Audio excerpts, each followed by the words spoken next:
May I speak to you in the name of the one holy and living God. Amen. Is there a balm in Gilead? Yes. Can the health of God's poor people be restored? In the book of Jeremiah, it's an open question. The prophet is not optimistic. Dishonesty and self-interest have become the hallmarks of public life. The leaders of Israel have become so disconnected from reality, so shameless in their exploitation of the poor, and so disinterested in producing the fruits of justice, the fruits of the covenant, that the prophet, echoing the pathos of God, cries, "My joy is gone, grief is upon me, my heart is sick." I know how the prophet feels. Over the past couple of weeks, I've been in conversation with some of my clergy colleagues about the housing crisis in San Francisco. We've been swapping horror stories. Right now, I'm struggling to get support for a neighbor in his mid-80s who worked until the COVID-19 pandemic forced him to stop. He worked well past retirement age because his monthly Social Security payment didn't provide enough to live on after he paid his rent. He is no longer able to work. He has no children and no other family in the area. Now he's depleting his savings and pandemic subsidies and is at risk of eviction by the end of the year. He's too poor to afford to live here and too rich to be eligible for assistance. Where is he supposed to go? This is his home. Adult Protective Services were called. He was assigned a social worker who I can't get to return my calls. Basically, we were told there's nothing we can do until he gets evicted. But I thought the whole point was to avoid that happening. My friend, the Calvary Presbyterian pastor Victor Floyd, shared with his congregation, Catherine. Several years ago, she received an eviction notice from one of the large real estate conglomerates in the city. Her only option was relocation to a senior living facility way out in the center of the state.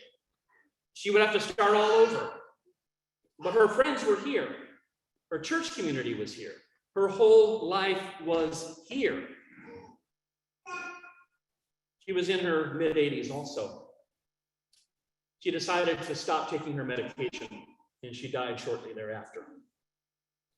Victor calls it death by eviction. There are countless stories like this. Recently, a San Francisco budget and legislative analyst report estimated that there are more than 40,000 vacant homes in San Francisco. While there are any number of reasons for such vacancies, many of them legitimate, the fastest growing segment, some 8,000 units, are sold but not occupied.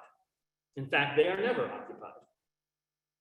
Wealthy people buy these units as investments and leave them empty until they can sell them for a profit, and the cycle continues.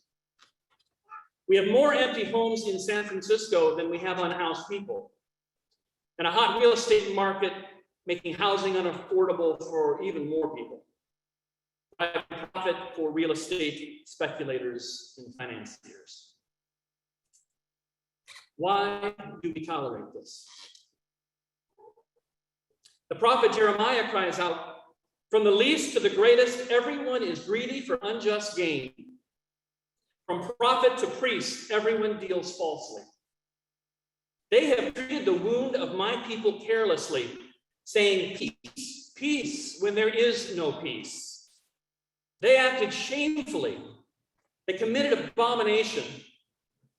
If they were not at all ashamed, they did not know how to blush."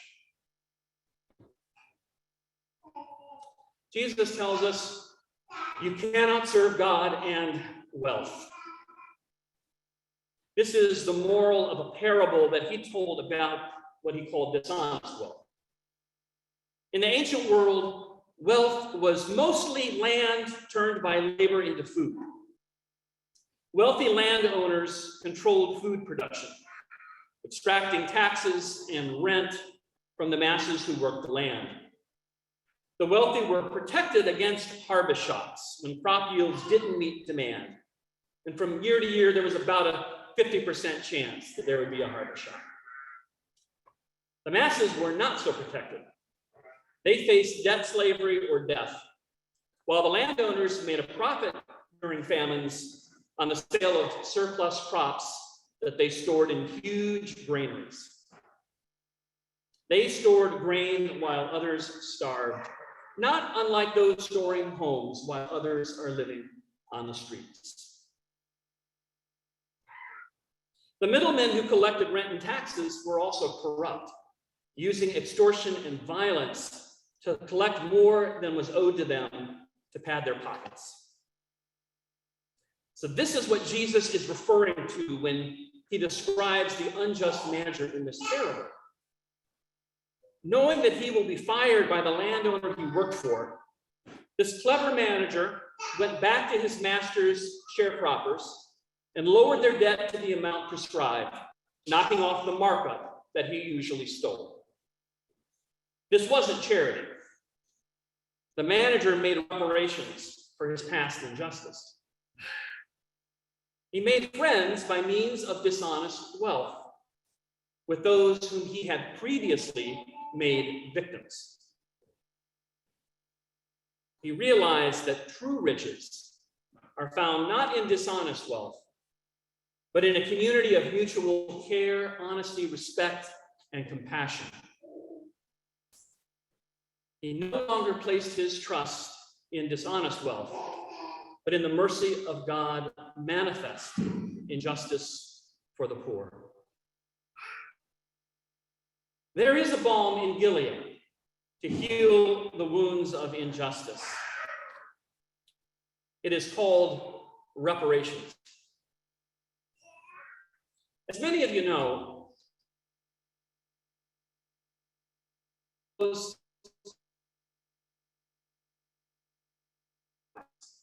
is modeled on similar taxes on other major global cities like Paris and Vancouver.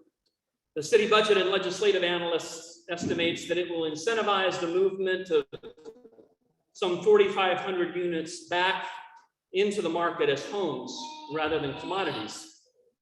It also will generate approximately 32 million annually, split between rent subsidies for low-income families and seniors, like my neighbor in Catherine, and funds for the city to purchase and rehab buildings for affordable housing.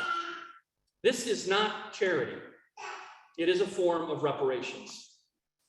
It is making friends instead of victims by means of dishonest wealth. Now, Prop M will not solve the housing crisis entirely in San Francisco any more than the unjust manager solved debt slavery in ancient Rome. But it will make a difference in the lives of thousands of people. It is one element of many in the continuing effort to address a long history of racism and housing inequity in San Francisco.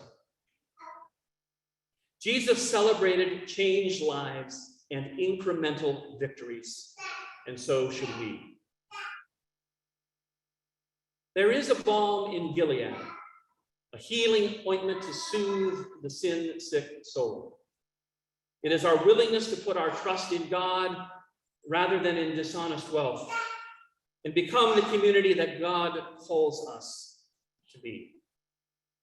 In the name of the one holy and living God, amen.